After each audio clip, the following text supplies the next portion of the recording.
Hey guys, hi. Sorry, let me get this set up real quick. It's hard to push the start button and not have it all set up, so especially in this little contraption I've rigged.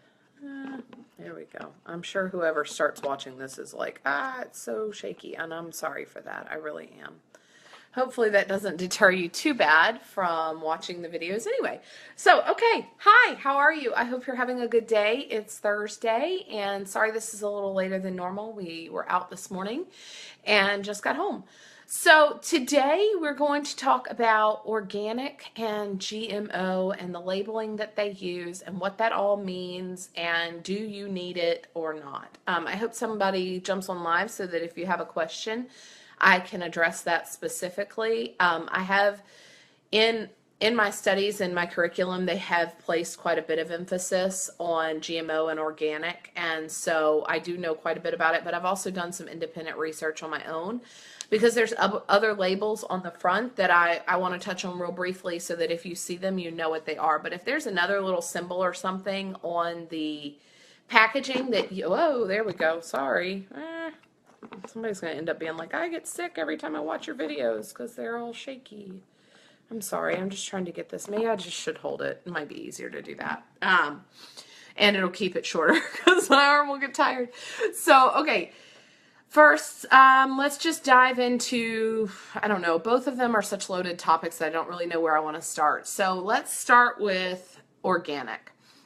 There, like we've mentioned a lot in this week, there is a big push in the food marketing industry and the food manufacturing industry for natural and more healthy foods, especially in more middle class and upper class neighborhoods. Still in low income neighborhoods, it really isn't that emphasized all that much. If you go to let's say one of your neighborhood Walmart stores, it's in a lower income place, there will be different choices for that area than there will be if you go to, like, say, a neighborhood Walmart or a Kroger or a Food Lion or whatever you have. So the buyers for that individual store are attentive to their demographics needs, and so if that area's demographics don't have the income to purchase organic and GMO free and stuff like that, or they just flat out have no interest in it, they won't carry nearly as many, if any at all. And we've lived in some lower class areas, or not lower class, but lower income, areas. And so that is definitely something that needs to be addressed there. But so if you go to the grocery store, there, even like the Kroger here has an entire natural section. I personally prefer that because then I can get what I need from there and what I need from the rest of the store, and I'm not searching. The commissary here has them, like, all of the organic beans are with the regular beans. So everything you get, you just go that way. But so let's discuss a little bit, and I got a couple of things. I didn't get a ton of products out today because I really just want to talk about the background of some of it. But this is the symbol I'm going to be talking about right there. Well, there you go. No, it's not on a spot. So, okay, USDA organic. What does that mean? Hopefully you guys have some background of what organic means versus non-organic. But basically, not organic just means, is it chemically treated in its whole food state? As well as, is there anything inorganic added into it during their processing? If it says USDA organic, that is, and I want to make sure that I get the correct numbers because there are different symbols for what that means and etc. So there is 100% organic label, organic, and then labels that say made with organic blank. And then sometimes there will be one that says made with or organic wheat or organic sugar or whatever it is. So these, number one thing you need to know is every single label on here, every stamp, every label, this little thing over here, all of that costs money. It costs the manufacturer money. You can't use those labels unless you've paid to have them tested, or you've paid for the label, etc. And so those cost money, and I can promise you manufacturers don't eat that cost. They pass it on to you. So if anybody has questions about why organic and GMO free and stuff like that costs more money, it's because they have to pay for it. A good example of that is the meal replacement supplement that I use, and it's also a nutrition supplement that I use, is not labeled USDA organic because it already costs a significant amount. The manufacturers of that have decided, and because it's sourced from small farmers, it would be more of a burden on the small farmers to have them and their facilities certified, as well as the company in general, to pay for that labeling, that all they're going to do is have to up the cost of the product, and then the consumers are going to be even more detracted from that. So having an integrity when you're sourcing your products is a whole nother thing, and unfortunately there's not enough trust in manufacturing in general to say, and not that we should, because there are bad guys out there that aren't doing good practices or practicing with integrity anyway, and so they do have to label that kind of stuff. So anyways, back to USDA organic. So like I said, there's USDA 100% organic, regular organic, and made with organic. So if it just says like these right here, we looked at these earlier this week, if it just says USDA organic, that means it's made with 95% organic ingredients. That doesn't mean it's 100%, which, unless you know that, you're assuming what you're purchasing is 100% organic.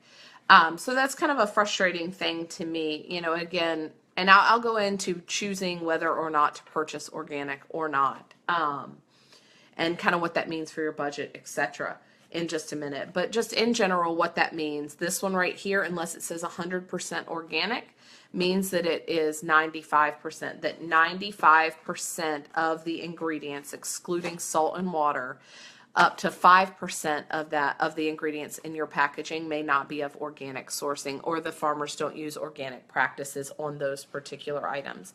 Some manufacturers do put little stars in there, and let me see if this one does. Yeah, so they have little stars on their ingredient panel that will say granola, is it star, sea salt, not starred, that thing, and then it'll qualify that as organic underneath. So that's pretty much it for organic. I mean, as far as like what is considered organic, like I said, again, that means that the farmers and the I don't want to say the manufacturers, because that's who's taking the raw foods and making them a product. The farmers growing the raw foods have used organic practices, means they're not spraying with chemicals to treat bugs. They're not spraying with anti-drought stuff, etc. So that's a big thing, and there are a lot of researching, especially newer researching stuff that's coming out that is linking pesticides and chemicals that are sprayed on foods to really bad health complications, cancer, etc. So just something to be mindful of. And so then we'll move into the GMO. So a lot of times you'll see this. This is probably the most popular one. It's the non-GMO product verified. And that one, I knew what non-GMO project was. I've researched that and looked into that. But again, it was interesting because, again, there are qualifications in there. That doesn't mean that all the ingredients in the package are 100% GMO free. It means that a percentage of them. So I think I wanted to make sure, 100% make sure that I knew this statistic for you. Again, 90%.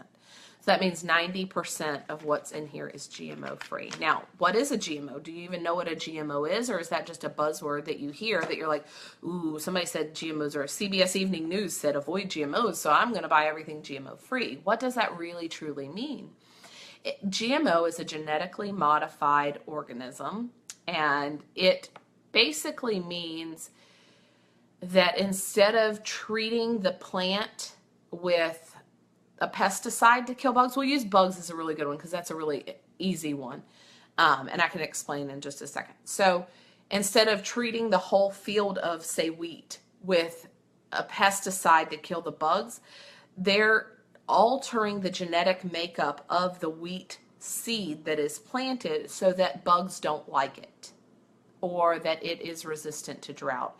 And we kind of touched a little bit on this earlier, and I talked about my environmental health class that I took that really opened my eyes a lot to what that means and what Monsanto and all of that has done. And I'm not going to get into any kind of political debate.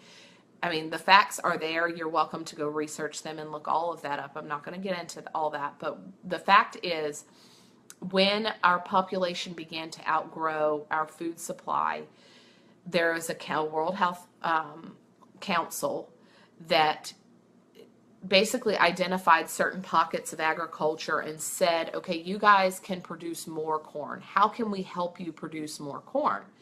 And genetically modifying the seed is how they came up to do that. So they're making drought resistant crops. That's genetically modifying them.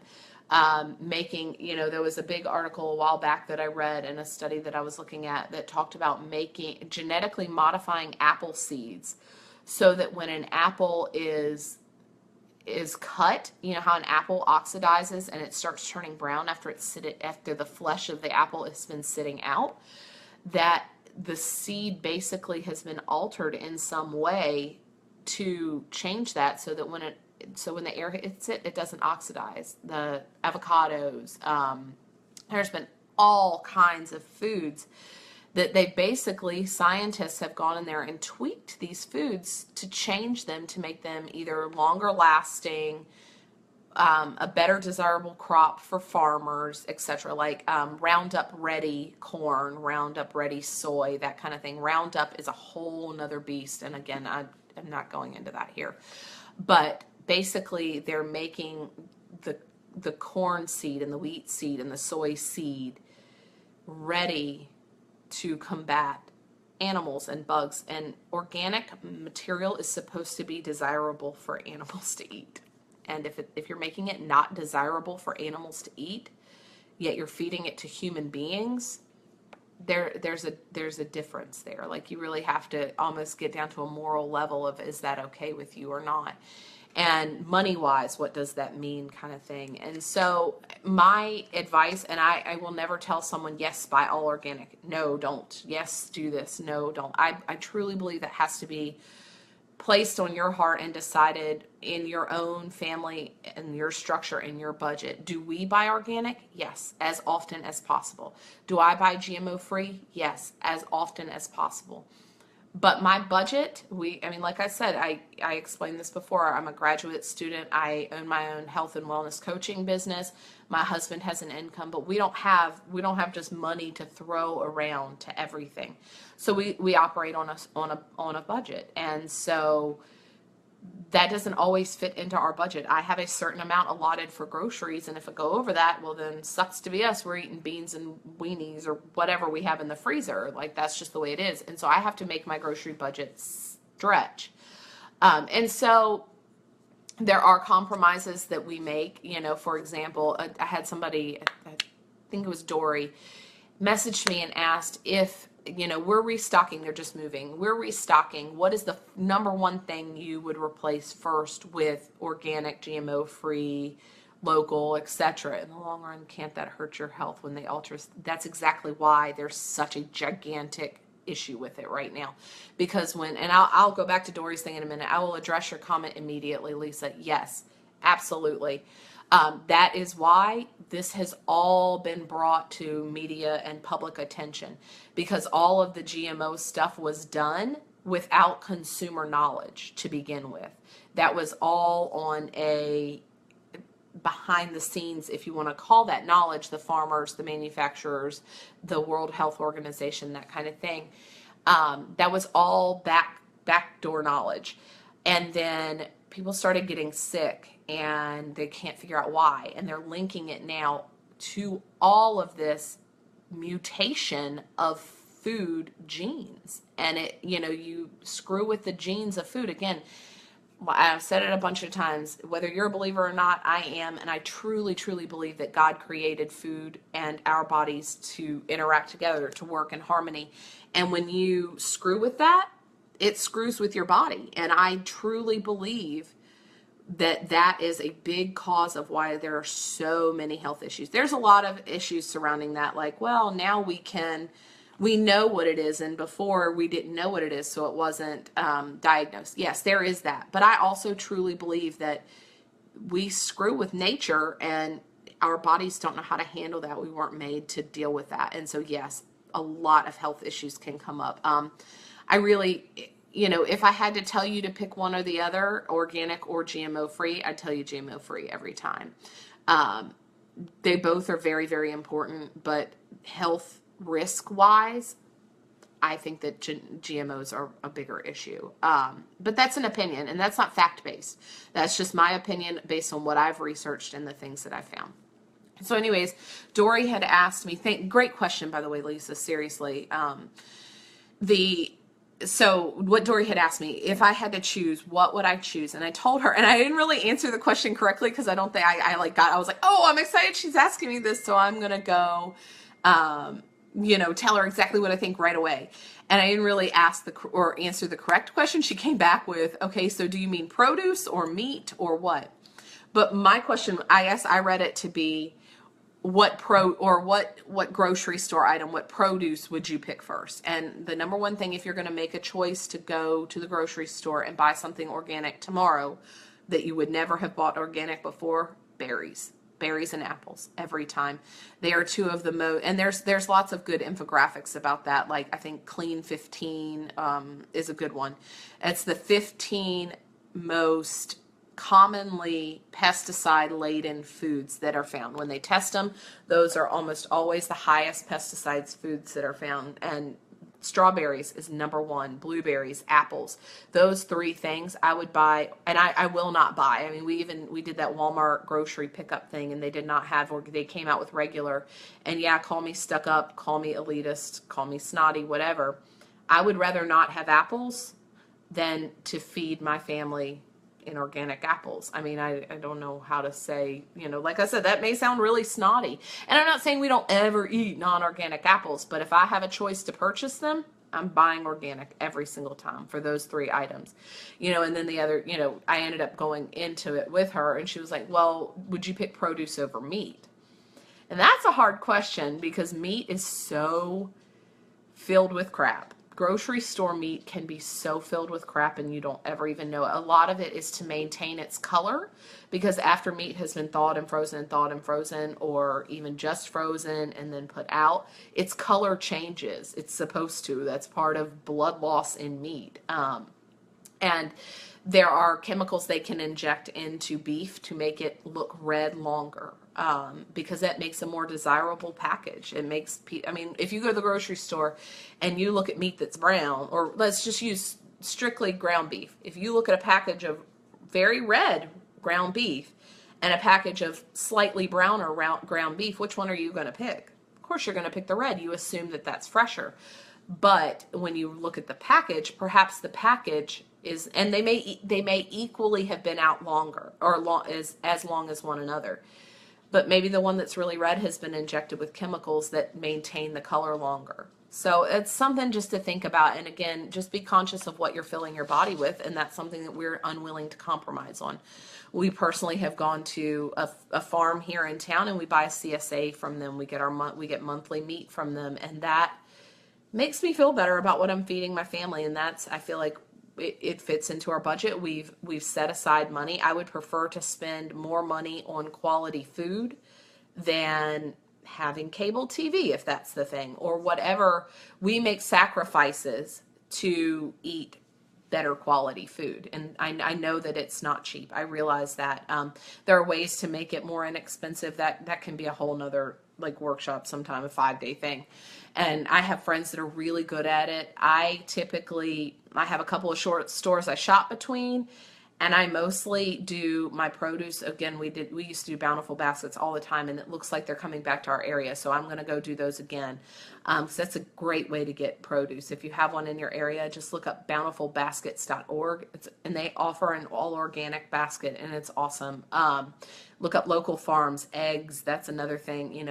I could go on for days about eggs and the way chickens are raised and affecting the egg quality, and the nutrition panel in a single egg. It can vary so much from egg to egg, brand to brand, whatever. So hopefully that explains some things. If you have other questions about it, the other little label, and this was one that I did not know, so I thought this was kind of cool. I went and looked it up because I had no idea what it meant, but I mean, I can read, so I know that it says 100%.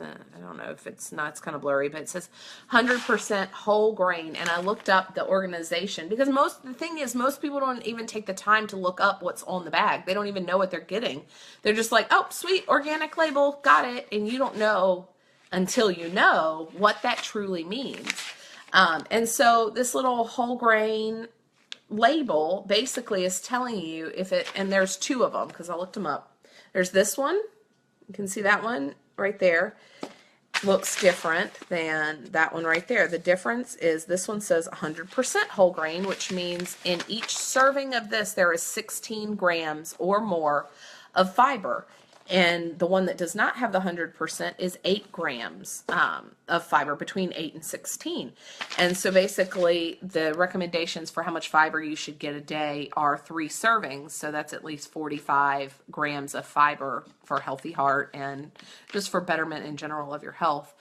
Fiber is good. And so whole grain is something that you should always look for in that. And so I thought that was kind of cool. Different than whole wheat. So know the difference between whole wheat and whole grain. But I don't know, I thought that was kind of interesting when I looked it up, that there's, I mean, again, to the quick glancing eye, you're looking at that and you're like, oh yeah, that's the same as this. Had I not known, I would have never even realized that that stamp was there. But what does that mean? Another one that I looked up when I was pulling packages, this little U thing. Do you know what that means? It means it's kosher. I had no idea. So, usually I'm used to seeing the kosher symbol as a small K. This is the Union. I looked it up. What is it? I left it up too. What's with the big U? Yeah, it means it was the Union, and I scrolled away from it. Let me see if I can find it. Anyways, you probably don't care. Anyways, it has to do with being kosher, and the Union of Jewish Council, I think is what it's called. No, the Union of Orthodox Jewish Congregations is what it means. Well, I thought that was kind of cool and interesting and something that I intend on looking up more. So if there's other questions about organic or GMO, I am willing to give you guys some resources if this is something that you really truly want more information on. I can post more resources, especially academic resources that I've found in my studies about these kind of things, and give you some books if this is of interest to you. A lot of people just want to know the basic information so they know what they're purchasing, but they don't want to know the back stuff. And that's okay. I don't look down on anybody for that, certainly. But, you know, again, this is all about making informed choices and being an informed consumer. And that's all I want for you guys, is for you to know what you're putting in your bodies. And so hope you guys learned something today. If you have questions, post them in the comments below, and I will see you guys tomorrow for a quick recap and what's up next. So have a great day.